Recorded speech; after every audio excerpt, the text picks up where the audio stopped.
দুঃখজনক হলো সত্য যে অসংখ্য মানুষের মৃত্যু আগুনে পুড়ে হয়েছে এবং একজন বাবা তার সন্তান এবং তার স্ত্রীকে বের না করতে পেরে সে নিজেই সেখানে জীবন দিয়ে দিয়েছে। বসে সাহায্য চাইছেন এক ব্যক্তি, নাম না জানা সেই ব্যক্তি কিছুক্ষণের মধ্যেই ঢলে পড়েন মৃত্যু মুখে। মর্মান্তিক এই ঘটনা রাজধানীর গোপীবাগে রাত ৯টায় কমলাপুর স্টেশনের দিকে আসা চলন্ত ট্রেনেই আগুন দেখতে পান স্থানীয়রা।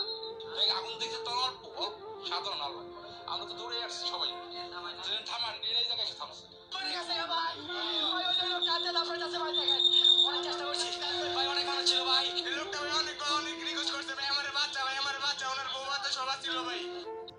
তাকে লোকজন বের করার চেষ্টা করেছে কিন্তু সে বের হয় নাই। সে বলছে না, আমার সন্তান আমার বউ আগুনে পুড়ে যাচ্ছে, আমিও বের হব না। এটা আমি আপনাদেরকে দেখাচ্ছি, আপনারা এই যে আগুন আপনাদেরকে আমি দেখাচ্ছি, আপনারা এই যে একটা মর্মান্তিক বা একটা দুঃখজনক একটা ঘটনা, এই যে আগুন লাগার যে ঘটনাটা আজকে 2 দিন ধরে, গতকালকে রাত থেকে পুরাই রাতে ঘুমাইতে পারি নাই। যখন এটা দেখেছি ঘুম আসে নাই চোখে, কারণ এইরকম ভাবে ট্রেনে আগুন আর এত শত শত লোক, যা এখন অনেকেই নিখোঁজ রয়েছে, যাদেরকে খুঁজে পাওয়া যাচ্ছে না। পাবে কিভাবে? আগুনের কাছে কোনো কিছুই তো ক্ষমা পায় না। তো আপনাদেরকে আমি দেখাচ্ছি, এই যে দেখুন, যদিও আপনাদেরকে আমি দেখাচ্ছি। তো যে ছেলেটা, যে বাপ তার ছেলে বা তার মেয়ে ভিতরে পুড়ে যাচ্ছে আগুনে, বউ সংসারের সবাইকে নিয়ে হয়তো সে আসতে চাইছিল ঢাকায়, কিন্তু তার আশা আর হলো না।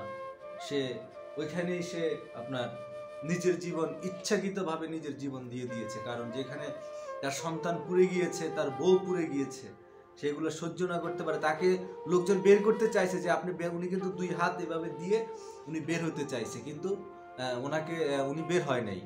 ওনাকে অনেকবার বলা হয়েছে যে বের হওয়ার জন্য, কিন্তু উনি বের হয় নাই। বলছে না, আমার সন্তান পুড়ে যাচ্ছে, আমার বউ পুড়ে যাচ্ছে, আমি বের হব না। তখন ওনার অর্ধেক শরীর মনে হয় পুড়ে গেছে, হ্যাঁ, যেটা আমরা দেখতে পেলাম। ওনার অর্ধেক শরীর আগুনে পুড়ে গেছে। তখন ওনাকে ওই জায়গার যে লোকজন ছিল তারা বের করতে চেয়েছে, কিন্তু উনি বের হয় নাই। উনি বলছে না, আমি বের হব না, আমার ছেলে, আমার বউ, আমার আগুনে পুড়ে গেছে, আমি বের হব না। এই যে নিদারুণ একটা ঘটনা, এই ঘটনার পিছনে কারা ছিল, কিভাবে আগুনটা লাগলো, আর যারা ট্রেনে যারা কর্মরত ছিল তারা কি ট্রেনের এগুলা পরীক্ষা করে ট্রেন ছাড়ে না, নাকি ট্রেনে উঠে খালি ছেড়ে দেয়? এগুলো তো নিয়ম করা উচিত যে এত দূর থেকে একটা ট্রেন আসবে, এগুলো পরীক্ষা করে তারপরে ট্রেন রানিং করা উচিত। কারণ হলো কি, না হয় এইভাবে তো ওইভাবে কত মানুষের জীবন আর যাবে। এই যে আপনারা শুনেন, আগুন নেভাতে একে একে যোগ দেয় ফায়ার সার্ভিসের 8 টিম। দেখছেন ভাই, তো নিদারুণ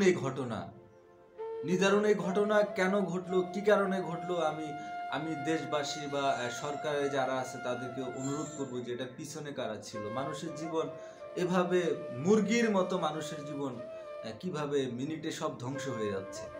তো এই যে এই আগুনের যে ঘটনাটা, এই ঘটনাটা আমরা আর কখনো দেখতে চাই না। কারণ আগুনে পুড়ে মরে যাওয়া, এটা যে কত কষ্টকর একটা ফ্যামিলি সহ, এই যে মানুষের আত্মনাদগুলো, এগুলা যারা এই কাজগুলো করেছে, যাদের কারণে এই আগুন ঘটেছে, তারা কেউ কোনোদিন ক্ষমা পাবে না।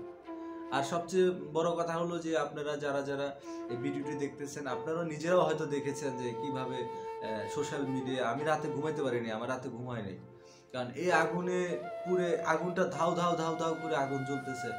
রাতের বেলায় তখন হয়তো অনেক লোকজন আসতে লেট হয়েছে, বা ফায়ার সার্ভিস আসতে লেট হয়েছে, এতে অনেক লোক এরই মধ্যে ধ্বংস হয়ে গেছে। তবে সবচেয়ে বেশি খারাপ এটাই লাগছে, একদম নিজের মুখে ওই লোকটা বলেছে যে আমার বউ বাচ্চা ভিতরে, আমি বের হব না, আমি নিজেও আগুন। তখন উনি নিজেই আগুনে, তখন ওনার অর্ধেক অংশ পুড়ে গেছে, ওনার 2টা হাত ট্রেনের এদিকে এইভাবে রয়েছে, আমরা নিজেরও দেখতে পাইছি। তো যাই হোক, এই ঘটনার পিছনে যারা, এখন সামনে ইলেকশন, এই ঘটনার পিছনে যারা জড়িত ছিল, আমি মাননীয় প্রধানমন্ত্রীর কাছে বলবো যে আপনি অবশ্যই এটা দেখিয়ে, বা কারা এই ঘটনাটা ঘটিয়েছে, মানুষ দল মত নির্বিশেষে তো সবাই মানুষ, এটার বিচারটা যেন আমরা পাই। তো আগুনে যেন আর কখনো এরকম ঘটনা না ঘটে। অবশ্যই ট্রেন যখন গন্তব্যস্থান থেকে বের হয়ে যায়, তখন অবশ্যই সব কিছু চেক আপ করে বের হওয়া উচিত। এটা